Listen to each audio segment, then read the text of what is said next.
Hi, Anthony here from West Coast Custom Concrete. This will be a job in San Clemente, California. This is going to be a sidewalk that I demoed a couple videos ago on that S250. Right there to the left is an RV ramp I poured about 3, 4 months ago. Um, this here is just about a 7 yard sidewalk. We had to put a couple drains in it because we couldn't get water to flow to the drains on the RV ramp. And that gap in between the RV ramp and the sidewalk is going to be pavers. I'm doing the whole backyard in pavers. There'll be a video on that. It looks really good. It's I think it's done now.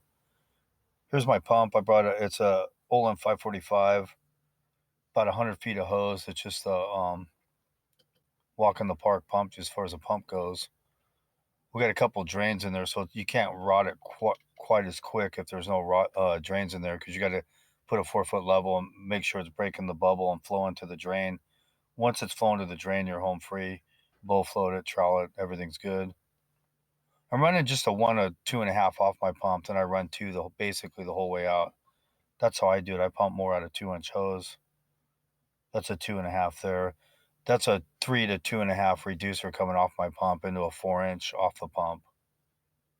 Just have an elbow and a 90. Just clamping all this up. Get ready for the truck. We'll be using a 3000 psi with microfibers and straight cement, no fly ash, always straight cement so it'll cure out.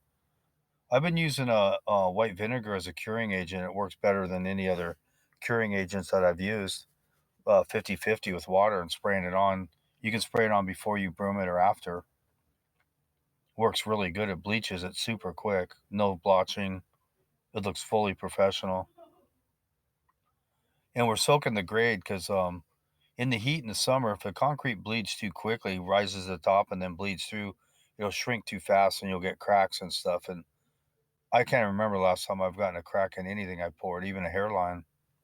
If you just prepare it correctly, you'll give yourself the best odds for that not to happen. Join off every corner too. Any corner it'll crack off of. And we're using number 3 rebar, 24 inches on center. We're just going to lift it as we go. Here's Chuck Case bringing the concrete. I use 99% of the time if he's available. Just backing him in here. We'll prime it out and shoot the line and lay it down pretty quick. We're going to pump this at about a 5 or a 6, something in there. Humid day. Sun hasn't broke through yet, but I got 3 guys here, but 2 of them will drop back and start laying pavers while Javier finishes this slab. Easy way to find elevation is find your elevation off the house and snap a chalk line and then run a 2x4 from that to the drain. Put a level, set it on top of the drain, put a 4 foot level on the bottom of the 2x4. And if it's breaking the bubble, the water's flowing, and then go from the existing to the drain. Here we are laying this down. Javier is rodding it to the drain here. There's a drain right behind him, I believe.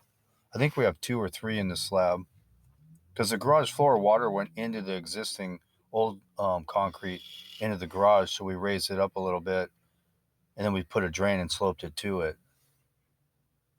So we took care of the water issue at this house. Here I'm pumping this down. I've been pumping concrete for probably about 20 years. When I first started, I had just a pump company. I had like 3 or 4 concrete pumps. And that's solely what I did for a decade. Then I bought Bobcats and dumps, and I demoed for probably another decade. They kind of go hand in hand, the Bobcat and the demo and the pump, because every job I pumped, somebody demoed it. So then I had basically the same pump and Bobcat customers. I would come and demo it out, and then they'd line up the pump. And then in that recession, I got a contractor's license, a C8 concrete license, to try and diversify myself because I saw the writing on the wall and things slowing down. And I limped through that thing, and now here we are. Things are really picking up, booming. I'll have a lot of videos coming up, a lot of cool different pour in place walls, all kinds of stuff, stamp. I'll come across it all in time. I'll have a video on this paver job next week or something. It came out. It looks really nice. He's just rodding this down. He should be throwing a level on it pretty soon. We're just lifting the steel with the shovel as we go. You don't have to put adobe as long as you lift it. Always put rebar in your jobs and tie it. It gives it tensile strength. It doesn't help with cracks, but it keeps it as one piece where a tree root or if it sinks or shifts, it'll have to shift the whole thing together. But the microfibers work just money on the hairline cracks and cracking. But the rebar will give it tensile strength. It's good to throw it in there and lift it. Here I am just laying the bead right on the chalk line. You can't see the chalk line against the house, but it's there. I'm right on it. And then you want to get a trowel and you want to float it right on the line so that about a foot or two off of it so he can rod and go off of that from the drain to the existing concrete to that. And that's how you get your levels when you're rodding it or screeding it, whatever you call it. There's levels to doing this. Anywhere in the world, California is a standard with the earthquake codes, affluent houses, all the codes you got to have, the mixed designs. So it's definitely the standard of what you want to see. It's definitely done different. Here I am washing my pump out. What I do is I run 3 hoppers of water that equals about 90 gallons, and I pump it back in the truck. And they have a washout pit at the plant where they load, and they just discharge the barrel into the pit and flush it with water. And then they just truck it to the crushing plant and they recrush it as road base. So it gets used 2, 3 times. None of it goes to waste. Here I'm rolling my system out, or rolling it back up, excuse me. I just use a regular Chevy 3/4 ton as a pump truck. I carry about 300 feet, 350 feet of hose on this truck. And I have probably about 700, 800, maybe 1,000 from all the pumps I had at my yard of hose. I can just grab, if I got a long hose run, I'll just throw more on there, but I don't carry it daily. We're all washed up. We're just going to clean out. Got to do the stages of the finish. Going to bowl float it here. Knock it all down. Helps for compaction and any imperfections in it. You can get them out and you can see where you're at. Then you'll want to run a Fresno, a steel trowel on it. Funny trowel. It saves you a pass from getting out there on skates on your knees. You can hit it the first time with that and knock it down and get it all shaped up. And then you could crawl it. Here's Javier, funny troweling it with a steel trowel. And he's going around the bowl so he doesn't flatten it out so it stays going to the drain. Here's Milton with a walk behind edger. He's scraping it so it doesn't stain the other side. And then he'll run the edger through the joint or through the edge. It puts a round edge on it, makes it nice, separates it.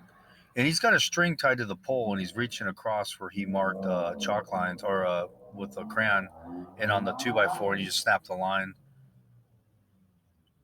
And now he's got the tracks laid, so he's just cleaning them out as he's skating down through it with a pass. He'll pass this thing all the way from top to bottom twice, and then we'll spray some white vinegar on it, dilute it with water, and then he'll broom it.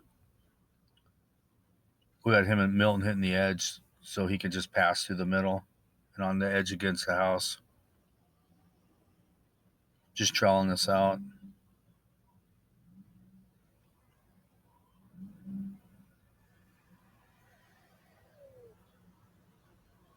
Starting to take shape. Right there where the gas line is, we're going to put pavers to match the backyard and up the walkway here in between this new slab and the RV slab that I poured. Here's the broom. Here he's brooming it out. He let it tighten up pretty good before you broom it because it'll put the grooves of the broom in it really nice.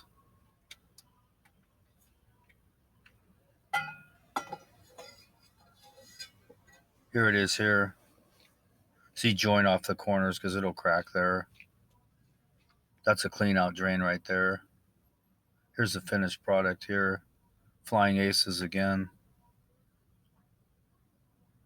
Thank you very much for watching The Best in the West.